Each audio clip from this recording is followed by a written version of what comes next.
Good morning बच्चों, sunrise education academy में आपका स्वागत है। आज हम पढ़ने जा रहे हैं प्रथम पाठः भारती बसंत गीति।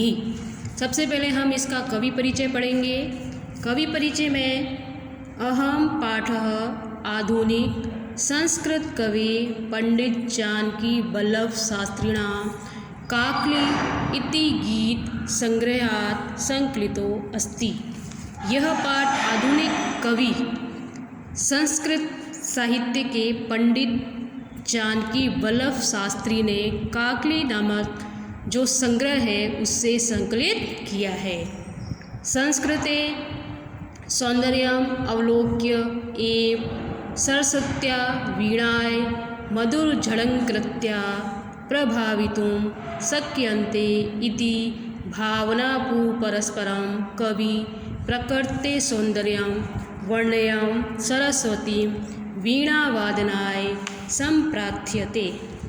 इसमें कवि ने प्राकृतिक सौंदर्य को देखकर सरस्वती से यह आराधना की है कि हे सरस्वती माँ, आप अपनी वीणा को ऐसी वीणा बजाइए जिससे मधुर स्वर निकले और वह मधुर स्वर सुनकर जो हमारी प्रकृति है वह और भी सुंदर दिखाई दे। ये मेरी आपसे प्रार्थना है। तो इसमें जो इसके कवि आए हैं, इन कवि का नाम आपको याद करना है। इसके बाद में हम पढ़ेंगे सबसे पहले इसके कठिन शब्दार्थ। कठिन शब्दार्थ हम पढ़ेंगे तो इससे क्या है कि हम जो इसका हिंदी अनुवाद पढ़ेंगे तो वो हमें और आसानी से समझ में आ जाएगा। तो पहला जो श्लोक है उसका जो कठिन शब्दार्थ है, कठिन शब्दार्थ में देखो, ऐ वाणी यानी हे सरस्वती, नवीनाम नवीन, निदाय बजाओ या गुंजित करो, ललित नीति लीलाम सुंदर नीतियों से युक्त, मृदुम यानी कोमल, गाय गाओ, इह अत्र यानी यहाँ, बसंते बसंत काल में, मंजरी आम्रपुष्प, मंजरी यानी आम के जो फूल होते हैं ना वो, पिंजरी भूतमाला पीले वर्णों से युक्त पंक्तियाँ। मतलब कहने का मतलब है आम के जो फूल होते हैं वे कैसे होते हैं, पीले रंग के होते हैं। सरसा यानी मधुर, रसाला आम के वृक्ष को रसाला कहा गया है। लसंती सुशोभित हो रही है, ललित मनोहर, कोकिलीला काकली नाम कोयलों की आवाज़, कपालः कलापः यानी समूह। अब हम इसका जो संस्कृत श्लोक है वो पढ़ेंगे। निदाय नवीनमय वाणी वीणाम मृदुम गाय गीतिम ललित नीति लीलाम मधुर मंजरी पिंजरी भूतमाला वसंते लसंति सरसा रसालः कलापः ललित कोकिला काकलीलाम, निदाय नवीनमय वाणी वीणाम। तो इसमें जो कवि हैं वे ये कहना चाह रहे हैं कि हे सरस्वती, नवीन वीणा को बजाओ, मतलब नई वीणा को बजाओ, सुंदर नीतियों से युक्त गीत मधुरता से गाओ। इस बसंत काल में मधुर आम पुष्पों से पीली बनी हुई सरस आम के वृक्षों की पंक्तियाँ सुशोभित हो रही है। कहने का मतलब है कवि ये कह रहे हैं कि आप इस तरह की वीणा बजाइए जिसे सुनकर इस बसंत काल में मधुर जो आम के पुष्प हैं, मतलब जो फूल हैं पीले, वह और भी वृक्ष पर सुशोभित दिखाई दें या सुशोभित हुए। अब हम पढ़ेंगे दूसरा वाला और इन पर बैठी हुई और उन पर बैठी हुई एवं मधुर ध्वनियों करती हुई कोयलों के समूह भी सुशोभित हो रहे हैं। हे सरस्वती, आप नवीन वीणा बजाइए एवं मधुर गीत गाइए। यानी कहने का मतलब है कि जो आम के जो पीले पुष्प हैं उस वृक्ष पर या उन फूलों पर जो कोयल जो समूह बनाकर बैठी है वह अपनी मधुर ध्वनि से इस प्रकृति को और भी सुंदर बना रही हैं। तो इस प्रकार से हे सरस्वती, आप जो है नवीन वीणा को बजाइए। अब है इसका दूसरा श्लोक। दूसरा श्लोक का सबसे पहले हम पढ़ेंगे इसका शब्दार्थ के बाद में फिर इसका पढ़ेंगे हम श्लोक। कलिंदा अमात्य जाया मतलब यमुना नदी के, कलिंदा यानी यमुना नदी के, सवा नीर तीरे बैंत की लताओं से युक्त तट पर। बैंत की लताओं यानी कि जो भी बहुत सारी जो बेलें हैं, जो लताएं हैं, जो आपस में एक दूसरे के ऊपर चढ़ने के बाद जो आकृति बनाती हैं उसे बैंत की लताएं कहा गया है। सनीरे यानी जल से पूर्ण, समीरे हवा में, मंदम मंदम धीरे धीरे, वहती बह रही है यानी क्या बह रही है, हवा बह रही है धीरे धीरे। मधु माधवी नाम मधुर मालती लताओं का, नताम झुकी हुई अवलोक्य देखकर। अब इसका हम दूसरा श्लोक पढ़ेंगे। बहती मंदम मंदम सनीरे समीरे कलिंद्रा अमात्य जया स्ववनी तीरे नीरे, नीरे तीरे नताम पड़ंकति अवलोक्य मधुमा माधवी नाम निदाय नवीनाय वाणी वीणाम। अब हम इसका पढ़ेंगे हिंदी अनुवाद। हिंदी अनुवाद में कवि ये कह रहा है इस श्लोक में, बैंत की लताओं से युक्त यमुना नदी के तट पर जल कणों से युक्त शीतल पवन के धीरे धीरे बहते हुए तथा मधुर मालती की लताओं को झुकी हुई देखकर, हे सरस्वती, आप कोई नवीन वीणा को बजाइए। यानी कि यमुना नदी के किनारे का जो वातावरण है, जो प्रकृति है, तो आप इस प्रकार की वीणा बजाइए कि उसे सुनकर जो नवीन लताएं हैं वे झूम उठें और जो मधुर मालती की लताओं का झुकना और भी हमें सुंदर दिखाई दे। इसके बाद में हम पढ़ेंगे तीसरे श्लोक के शब्दार्थ। तीसरे श्लोक में जो शब्दार्थ है, पादपे। पादपे मतलब वृक्ष पर। पुष्प पुंजे पुष्पों के समूह पर। मंजू कुंजे सुंदर लताओं से युक्त। मलय मारुते चुंबित चंदन वृक्ष की सुगंधित वायु से स्पर्श किए गए। स्वनतीम ध्वनि करती हुई। अलीनाम यानी भंवरों, जो भंवरे होते हैं। मलिनाम यानी मलिन, कृष्ण वर्ण। ततिम पंक्ति को। प्रच्छेय यानी देख कर। अब हम इसका श्लोक पढ़ेंगे। ललित पल्लवे पादपे पुष्प पुंजे मलय मारुते चुंबिते मंजु कुंजे स्वनति तंतिम प्रक्षेप्य मलिनाम निदाय नवीनाय वै वाणी वीणाम। अब हम इसका हिंदी अर्थ पढ़ेंगे। देखते हैं कवि इसमें क्या कहना चाह रहा है। कवि इसमें कहना चाह रहे हैं कि हे सरस्वती,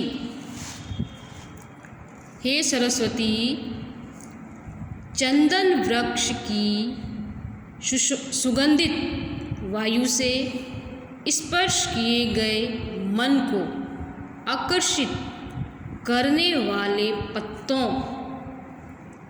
से युक्त वृक्षों, पुष्पों के समूह तथा सुंदर कुंजों पर काले भौरों की गुंजार करती हुई पंक्ति को देखकर हे सरस्वती, आप नवीन वीणा को बजाइए।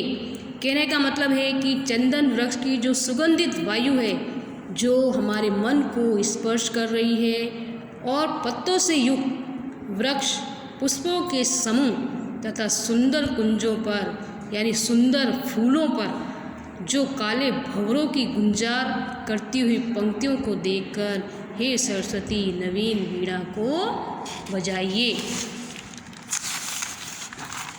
इसके बाद में हम पढ़ेंगे चौथा श्लोक।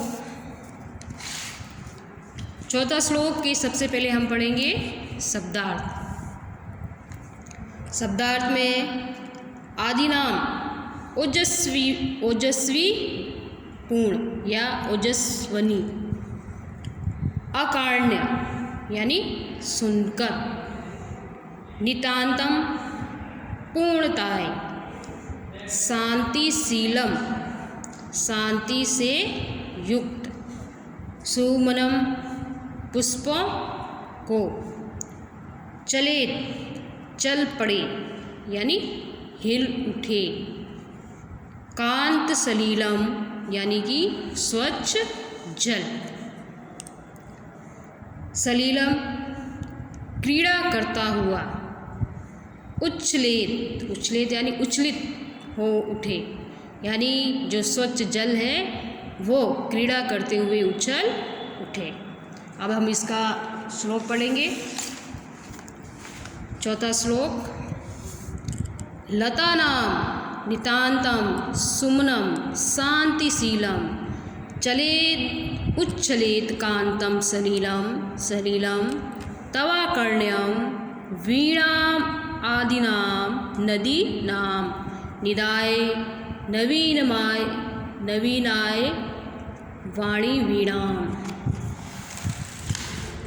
अब हम इसका पढ़ेंगे हिंदी अर्थ। कवि जो है इस श्लोक में माँ सरस्वती से ये कह रहा है, ये प्रार्थना कर रहा है कि हे सरस्वती, तुम्हारी ओजस्वी वनी वाणी को सुनकर लताओं के अत्यंत शांत पुष्प हिलने लगे यानी कि नाचने लगे, तथा नदियों का निर्मल मधुर जल हिल्लोरे लेता हुआ उछलने लगे। अतः हे सरस्वती, कोई नूतन वीणा बजाइए। इसमें कवि जो है सरस्वती से इस प्रकार की वीणा बजाने का आह्वान करता है कि हे सरस्वती, तुम्हारी जो वाणी है वो कैसी है, ओजस्विनी वाणी है, और आपकी वीणा को सुनकर जो लताएं हैं, जो शांत पुष्प हैं, वो हिलने लगे यानी कि नाचने लगे, तथा नदियों का जो जल है वो मधुर जल हिल्लोरे लेता हुआ उछलने लगे। कहने का मतलब है जो भी नदियों का जो जल है वह नाचने लगे आपकी वीणा को सुनकर।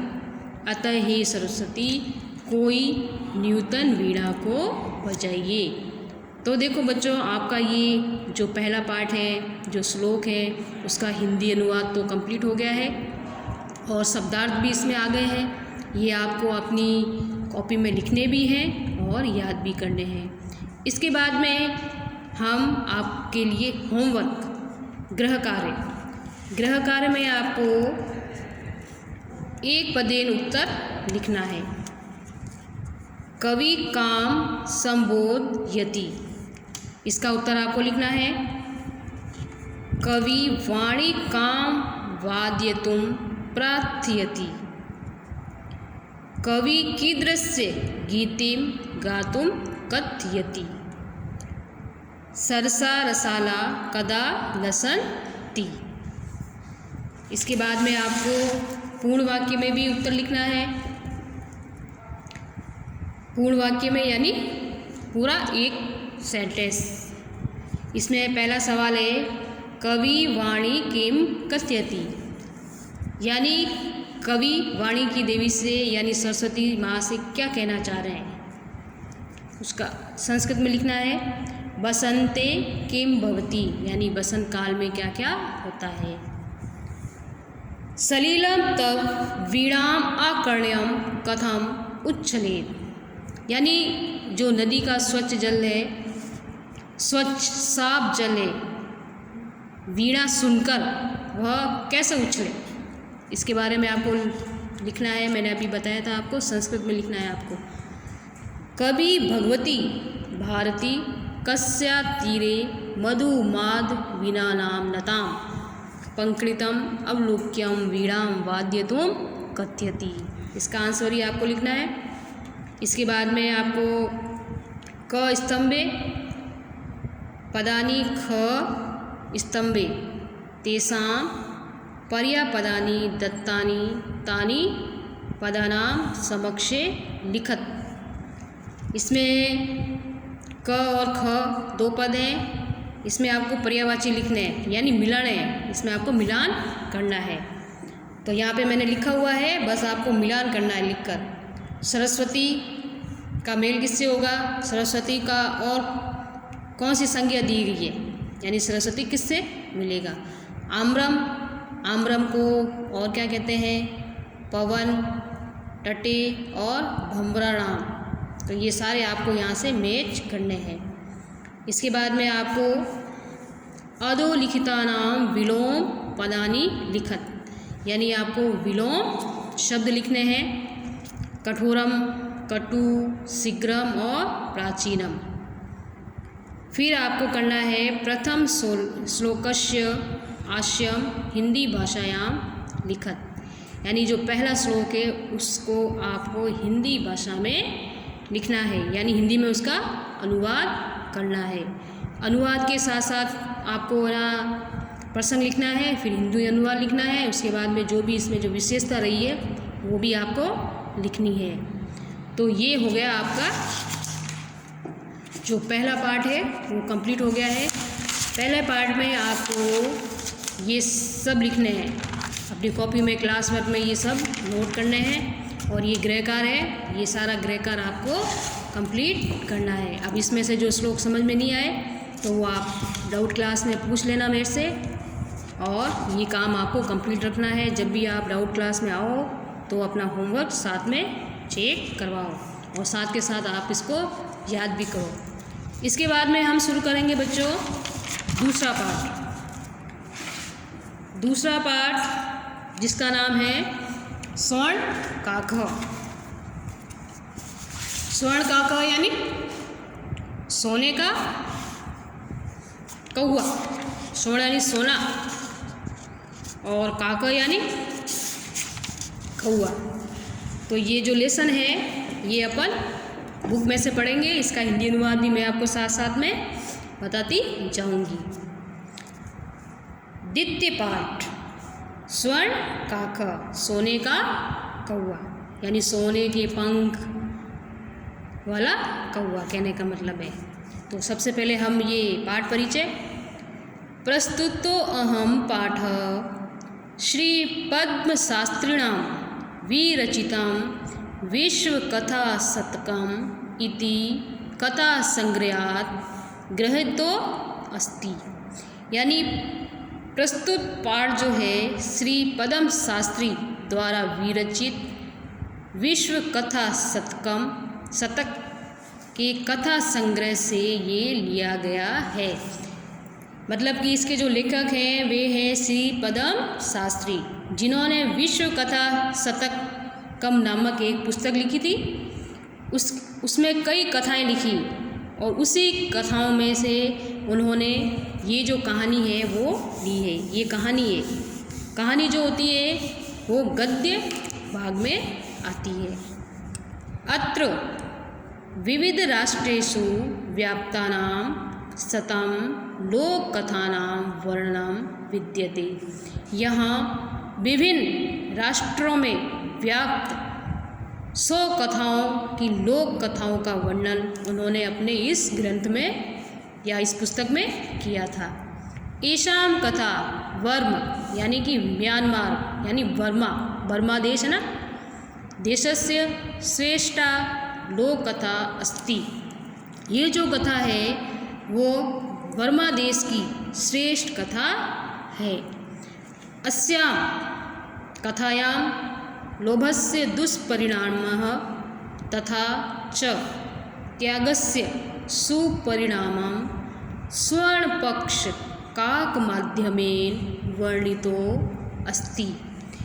इस कथा में लोभ के दुष्परिणामों को तथा त्याग के माध्यम से सुपरिणामों को स्वर्ण पक्ष काकों यानी सोने के पंखों या सुनहरे पंखों वाले कौवे के माध्यम से इसका वर्णन किया गया है। ये कहानी है, बहुत ही रुचिकर है। अब इसको ध्यान से सुनिएगा। पुरा कस्मिंश्चित् ग्रामे एकः निर्धना वृद्धा स्त्री न्यवसत्। यानी प्राचीन समय में एक गांव में एक निर्धन वृद्धा यानी वृद्ध स्त्री रहती थी। तस्य च एका दुहिता विनम्रा मनोहरा चास्ति। दुहिता यानी पुत्री, उसके एक पुत्री थी जो विनम्र और सुंदर थी। एकदा माता स्थलाभ्यां तांडुलान् निक्षिप्य पुत्रीं आदिशतः। एक बार उसकी माता ने थाली में चावल रखकर पुत्री को आदेश दिया कि इनको क्या करो, धूप में रखो। आदेश दिया, देखो क्या आदेश दिया है।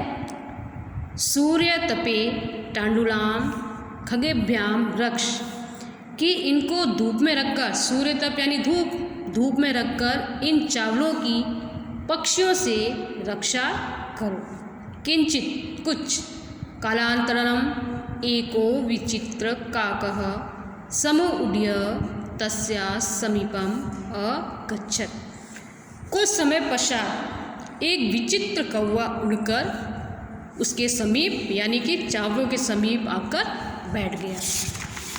फिर देखो क्या होता है।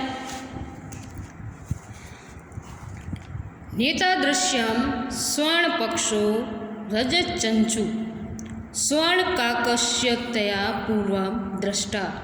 यानी ऐसा स्वर्ण पक्षो यानी सोने के पंख वाला, रजत चंचु यानी कि चांदी की चोंच, उस कौवे हुए की चांदी की चोंच थी। ऐसा कौवा उसने पहले कभी नहीं देखा था। किसने? उस वृद्ध की जो पुत्री थी ना, वृद्धा थी, उसकी पुत्री ने ऐसा कौवा पहले कभी नहीं देखा था, जो कि सोने के पंख थे उसके और चांदी की चोंच थी। तम तांडुलाम खादंतम हसतम च विलोक्य बालिका रोदितुम आरंभदा। उसे चावल खाते हुए और हंसते हुए देखकर जो बालिका थी वह रोने लगी। उस तम आया है कौवे के लिए, यानी कि कौवे को चावल खाते हुए और हंसता देखते हुए जो बालिका थी वह रोने लगी। तम निवारयन्ती सा प्रार्थयते। उसको हटाते हुए, उसको यानी कौवे को हटाते हुए सा आया है उस पुत्री के लिए। उसने प्रार्थना की, कौवे को हटाते हुए प्रार्थना की उसने कौवे से, टांडुलाम माँ भक्ष्य, के चावलों को मत खाओ। मदिया माता अति निर्धना वर्तते, यानी मेरी जो माता है वह बहुत ही निर्धन है।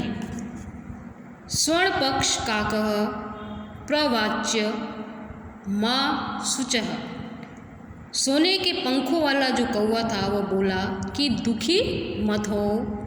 सूर्योदय प्रयाग ग्रामाद बहि पिपल वृक्ष मनु त्वाम आगंतव्यम, यानी कि सूर्य उदय होने से पहले गांव के बाहर जो पीपल का वृक्ष है वहाँ पर तुम आना। अहम तुभ्याम तांडुलमूल्यम दास्यामि, मैं तुम्हें वहाँ चावलों का मूल्य दूंगा। प्रहर्षिता बालिका निंद्रामपि न लेभे, यानी प्रसन्न बालिका को रात में नींद भी नहीं आई। सूर्योदय पूर्वम सा तत्रो उपस्थिता, सूर्योदय होने से पहले वे वहाँ पर पहुँच गई। वो जो बालिका थी सूर्य उदय होने से पहले वहाँ पर पहुँच गई।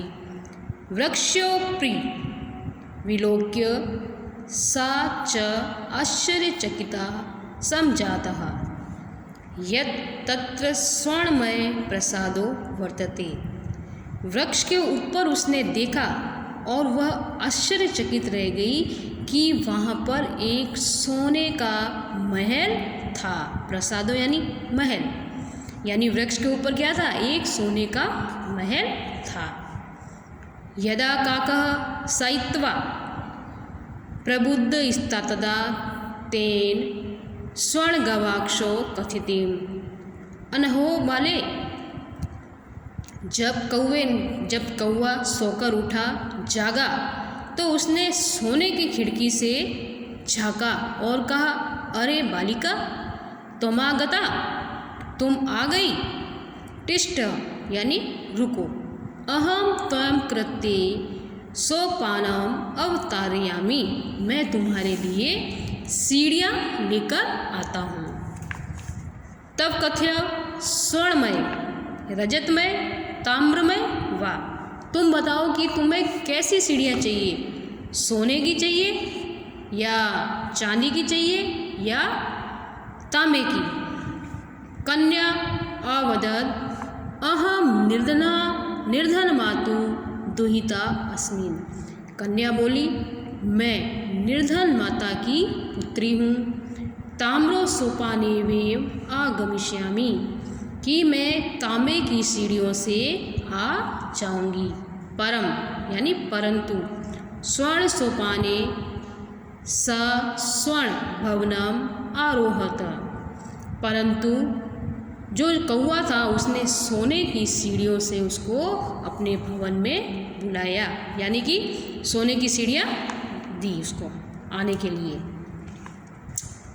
चिर कालम भवने चित्र विचित्र वस्तूनि सज्जितानि दृष्ट्वा स विस्मय गता, बहुत समय तक उसने भवन में सुंदर और सजी हुई वस्तुओं को वह देखती रही। श्रांताम यानी थकना, श्रांताम ताम विलोक्य काकः अवदत्त पूर्वम, यानी कि थकी हुई बालिका, ताम यानी बालिका के लिए आया उसको थका हुआ देखकर जो कौवा था वो बोला, पूर्वम लघु प्रातर्ष्य, यानी कि पहले तुम सुबह का नाश्ता क्रियताम कर लो। लघु प्रातर्शम यानी सुबह का नाश्ता। वद त्वं स्वर्ण